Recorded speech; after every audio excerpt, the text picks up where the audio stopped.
ಆ ಅಭ್ಯಾಸ ಆಯ್ತಾ ಆಯ್ತಾ ಆಗಕ್ಕಿಲ್ಲ ಆಯಾಸ. ಸಾಕು ಬಿಡ್ರಲ್ಲ. ಒಳಗೆ ಆತಿಗೆ ಏನ್ ಚಿಕಿತ್ಸೆ ಕೊಡ್ತವ್ರೆ, ಹೆಂಗ್ ಕೊಡ್ತವ್ರೆ ಅಂತ ನೋಡ್ಬಾ. ಕಮಾನ್ ಬಾಯ್, ನಡಿಲ್ಲ.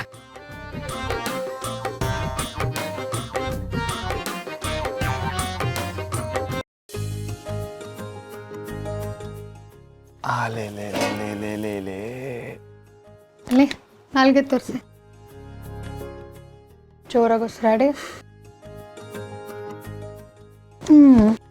ನಿಮಗೆ ಆಗಾಗ ಹುಳಿ ತೆಗ್ ಬರುತ್ತೆ, ಹೊಟ್ಟೆ ಉಬ್ದಂಗೆ ಆಗುತ್ತೆ, ಇದೆಲ್ಲ ಉರಿಯುತ್ತಾ?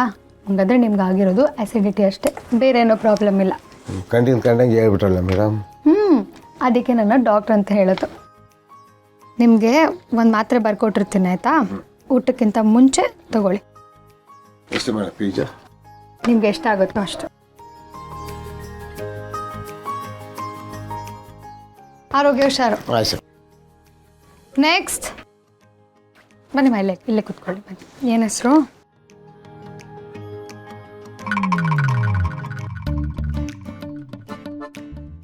ಶಿವ ಶಿವ, ಇಲ್ಲೆಲ್ಲ ಮಾಡ್ತಿದ್ಯಾ? ಅಂಗಡಿಗೆ ಹೋಗಕ್ಕಿಲ್ವೇ? ಅಬ್ಬಿಯ ನನ್ನ ಎಂಡ್ರು ಟ್ರೀಟ್ಮೆಂಟ್ ಕೊಡೋದನ್ನ ನೋಡ್ತಾ ಇವನಿ. ಶಿವ, ನಿನ್ನ ಹೆಂಡ್ರು ಮಾತ್ರ ಅಲ್ಲ ಕಣ, ನನ್ನ ಸೊಸೆ ಡಾಕ್ಟ್ರ್ ಆಗವಳೆ, ಊರಾಗ ಕ್ಲಿನಿಕ್ ಮಾಡ್ಕವಳೆ. ಎಷ್ಟು ಹೆಮ್ಮೆ ಆಯ್ತದೆ ಕಲ. ಹಂಗಂತ ಅನ್ಕೊಂಡು ಹಿಂಗೆ ಮೀಸೆ ತಿರ್ಕೊಂಡೇ ನಿನ್ಕೊಬಿಡ್ಬೇಡ. ಜನರನ್ನ ಒಬ್ಬೊಬ್ರಾಗೆ ಕಳಿಸು, ಒಂದೇ ಸಮ ಕಳಿಸ್ಬಿಡ್ಬೇಡ. ಆಮೇಲೆ ಪಾರುಗೆ ಏದುಸ್ರಲ್ಲ ಬಂದ್ಬಿಡ್ಬಾರ್ದು, ಗೊತ್ತಾಯ್ತಾ? ಈಡ್ ದಿನ ಜನರು ನನ್ನನ್ನು ಕೇಳ್ತಿದ್ರು, ಇನ್ನೇನ್ರಿ ಡಾಕ್ಟ್ರ ಅಲ್ಲ ಏನು ಅಂತ. ಯಾವಾಗಲೂ ಮನೇಲೇ ಮಡ್ಕೊಂಡಿದ್ಯಲ್ಲ ಹೆಂಡ್ತಿನ, ಅವಳು ಡಾಕ್ಟರ್ ಅಂದೇ ಮರ್ತೋಗೈತೆ ಅಂತ ಹೇಳ್ತಿದ್ರು. ಹೆಂಗೆ ಗೊತ್ತು, ನನ್ನ ಹೆಂಡ್ರು ಡಾಕ್ಟರ್ ಕೆಲಸ ಮಾಡ್ತಾವಳೆ. ನನ್ನ ಹೆಂಡ್ರು ಡಾಕ್ಟರ್ ಕೆಲಸ ಮಾಡ್ತಾವಳಲ್ಲ, ಸಾರ್ಥಕ ಅನ್ಸ್ತೈತಪ್ಪ. ಶಿವು, ಶಿವು, ನಮ್ಮ ಕ್ಲಿನಿಕ್ಕು ಸಂದಾಗಿ ನಡೀತಾ ಇದೆ. ನೀನು ಹಿಂಗೆ ನಿಂತ್ಕೊಂಡ್ಬಿಟ್ರೆ ಅಲ್ಲಿ ಅಂಗಡಿ ನಿಂತ್ಕೊಂತಾನೆ. ನಡಿಯಪ್ಪ ನೀನು, ನಡಿ. ಸರಿ ಸರಿ, ಎಷ್ಟೇ ಆಗಲಿ ನಮ್ಮ ಸಂಸಾರದ ದೋಣಿ ಸಾಕ್ಸೋದು ನಮ್ಮ ಅಂಗಡಿನೇ ಆಗಲಿ. ಹಂಗಾರೆ ನಾನು ಹೋಯ್ತೀನಿ, ನೀನು ಇಲ್ಲೇ ನಿಂತ್ಕೊಂಡು ಮೀಸೆನ ಹಿಂಗೆ ತಿರುಗ್ಕೊಂಡು ಜನರನ್ನೆಲ್ಲ ಹುಷಾರಾಗಿ ನೋಡ್ಕ. ಸರಿ ಕಣಪ್ಪ, ಬರ್ತೀನಿ. ಹುಷಾರು. ಮರಿದೆ ತಗೊಳ್ಳಿ.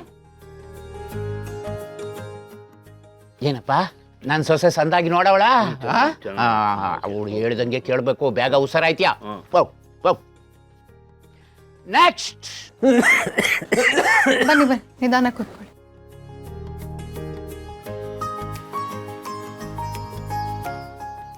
ಏನಾಗಿಲ್ಲ, ನಿಮಗೆ ವೈರಲ್ ಫೀವರ್ ಆಗಿದೆ ಅಷ್ಟೇ. ಒಳ್ಳೆ ಮಾತ್ರೆನೇ ಕೊಡ್ತೀನಿ, ಬೇಗ ಹುಷಾರಾಗೋ ಮಾತ್ರೆ. ಆಯ್ತವ. ಅವ ಕಾಸಿಲ್ಲ, ಏನು ಮಾಡ್ಲಿಕ್ಕನವ? ಇರ್ಲಿ ಪರವಾಗಿಲ್ಲ. ಇದೇ ಭಾನುವಾರ ಗ್ರಾಮ ಸ್ವಚ್ಛತೆ ಕಾರ್ಯಕ್ರಮಕ್ಕೆ ಬಂದ್ಬಿಡಿ ಆಯ್ತಾ? ಅಷ್ಟಲ್ಲಿ ಹುಷಾರಾಗಿರ್ತೀರಾ, ಹೋಗಿ ಬನ್ನಿ.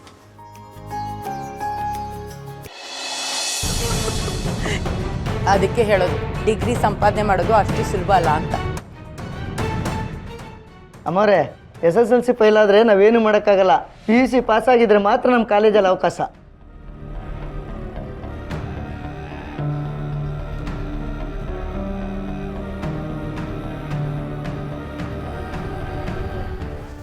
ಸರಿ, ನೀವೇನು ಹೊರಡಿ.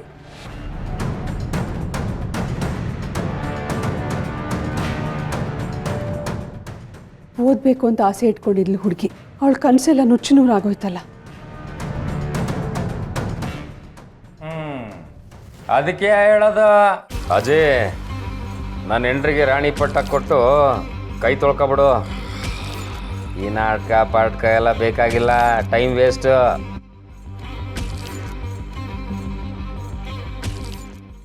ಡಿಗ್ರಿ ಹೋಲ್ಡರ್ ಅಂದರೆ ನನ್ನ ಥರ ಇರಬೇಕು, ಇವಳ ಥರ ಅಲ್ಲ ರೀ. ಸುಮ್ಮನೆ ಟೈಮ್ ವೇಸ್ಟು, ನಡೀರಿ. ನಡೀರಿ. ನಿಮ್ಮ ಥರ ಅಲ್ಲ, ನಮ್ಮ ಪಾರು ಥರ.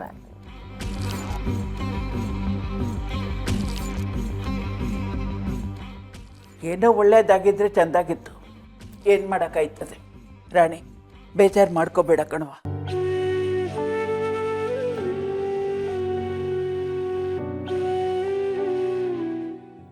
ರಾಣಿ, ನೀನೇನೂ ಮಾಡಿಲ್ಲ ಅಂದರೂ ಪರವಾಗಿಲ್ಲ, ನೀನು ನನ್ನ ಹೆಂಡ್ತಿನೇ. ನಾನು ಇವ್ರ ಥರ ಎಲ್ಲ ಮಾಡಲ್ಲ, ಆಯಿತಾ? ಅಳ್ಬೇಡ.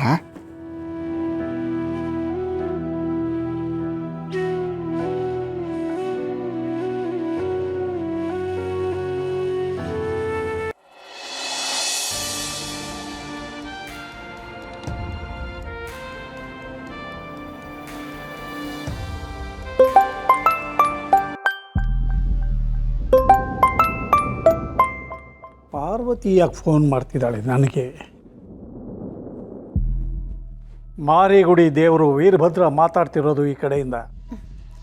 ಈ ಕಡೆಯಿಂದ ಡಾಕ್ಟರ್ ಪಾರ್ವತಿ ಶಿವು MBBS. ಅಲ್ಪನ ಮುಂದೆ ಹಲ್ ಕಿರಿಬೇಡ, ದುಷ್ಟನ ಮುಂದೆ ಕಾಲ್ ಕೆರಿಬೇಡ ಅನ್ನೋ ಹಾಗೆ ಅಲ್ವಾ? ಓ, ನೀವು ದುಷ್ಟ, ಅದಕ್ಕೆ ನಿಮ್ಮ ಹತ್ರ ಕಾಲ್ ಕರಿಬಾರ್ದು ಅಂತಿದ್ದೀರಾ? ಪಾರ್ವತಿ. ಅಯ್ಯೋ, ಬರೀ ಪಾರ್ವತಿ ಅಲ್ಲ, ಡಾಕ್ಟರ್ ಪಾರ್ವತಿ ಶಿವು MBBS. ಒಳ್ಳೆಯವರಿಗೆ ಕೆಟ್ಟವ್ರೆ ಅಲ್ವಪ್ಪ ದುಷ್ಟರು? ಈಗ ಫೋನ್ ಮಾಡಿದ ವಿಷಯ ಎಷ್ಟಿದೆಯೋ ಅಷ್ಟು ಹೇಳಿದ್ರೆ ಸಾಕು. ಓ, ಹಾಗಂತೀರಾ? ಸರಿ ಆಯಿತು, ಹಾಗಾದರೆ ನೇರವಾಗಿ ವಿಷಯಕ್ಕೆ ಬಂದ್ಬಿಡ್ತೀನಿ. ಆದರೆ ವಿಷಯನ ಕತೆ ಮೂಲಕ ಹೇಳ್ತೀನಿ. ಒಂದಾನೊಂದು ಕಾಲದಲ್ಲಿ ದುಷ್ಟ ಅಪ್ಪನು ಮಗಳಿಗೆ ವಿದ್ಯಾಲಯಕ್ಕೆ ಸೇರಿಸುತ್ತಾನೆ. ಆ ವಿದ್ಯಾಲಯದಲ್ಲಿ ಮಗಳು ವೈದ್ಯಕೀಯ ವಿದ್ಯೆಯನ್ನು ಕಲಿತಿರುತ್ತಾಳೆ. ಆ ಸಂದರ್ಭದಲ್ಲಿ ಮಗಳಿಗೆ ಅಪ್ಪನಿಂದಲೇ ಕರೆ ಬರುತ್ತದೆ. ಊರಿಗೆ ಬಂದಾಗ ಮಗಳಿಗೆ ಮದುವೆ ನಿಶ್ಚಯವಾಗಿದೆ ಎಂಬ ಆಘಾತಕಾರಿ ವಿಷಯವನ್ನು ತನ್ನ ಸ್ವತಃ ಅಪ್ಪನೇ ತಿಳಿಸುತ್ತಾನೆ. ಇದನ್ನು ಕೇಳಿ ಚಿಂತಾಕ್ರಾಂತಳಾಗಿ, ಅಯ್ಯೋ ದುರ್ವಿಧಿಗೆ, ನಾನಿನ್ನೂ ಓದಬೇಕು ಎಂದು ಅಪ್ಪನಿಗೆ ಕಾಡಿ ಬೇಡಿ ಕೇಳಿಕೊಂಡಾಗ ಅಪ್ಪನ ಮಾತು ಒಂದೇ. ಇವಳನ್ನ ಓದಿಸಿರೋದು ದುಡ್ಡು ತಂದು ಹಾಕ್ಲಿ ಅಂತಲ್ಲ. ಅವಳು ಮದುವೆ ಲಗ್ನ ಪತ್ರಿಕೆಯಲ್ಲಿ ಲೇಟ್ ದೇವಯ್ಯನ ಮಗ ವೀರಭದ್ರಯ್ಯನ ಜ್ಯೇಷ್ಠ ಪುತ್ರಿ ಚಿರಂಜೀವಿ ಸೌಭಾಗ್ಯವತಿ ಪಾರ್ವತಿ ಪಕ್ಕದಲ್ಲಿ MBBS ಎಂಬ 4 ಅಕ್ಷರನ ಪ್ರಿಂಟ್ ಹಾಕ್ಸೋದಿಕ್ಕೆ ಅಂತ. ಆದರೆ ವಿಧಿಯಾಟವೇ ಬೇರೆ ಆಗಿತ್ತು.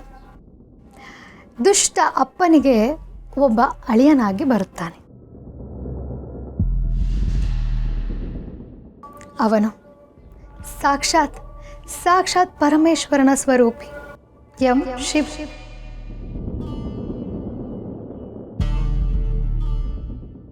ಅವನು ಅವರ ಮಗಳ ಕೈಯನ್ನು ಹಿಡಿದು ಅವಳನ್ನು ಕಾಪಾಡಿ ಅವಳ ಆಸೆಯಂತೆಯೇ ಪುಟ್ಟದಾದ ಆರೋಗ್ಯ ಕೇಂದ್ರವನ್ನು ಮಾರಿಗುಡಿ ಸ್ವಗೃಹದಲ್ಲಿ ತೆರೆದುಕೊಟ್ಟಿದ್ದಾರೆ.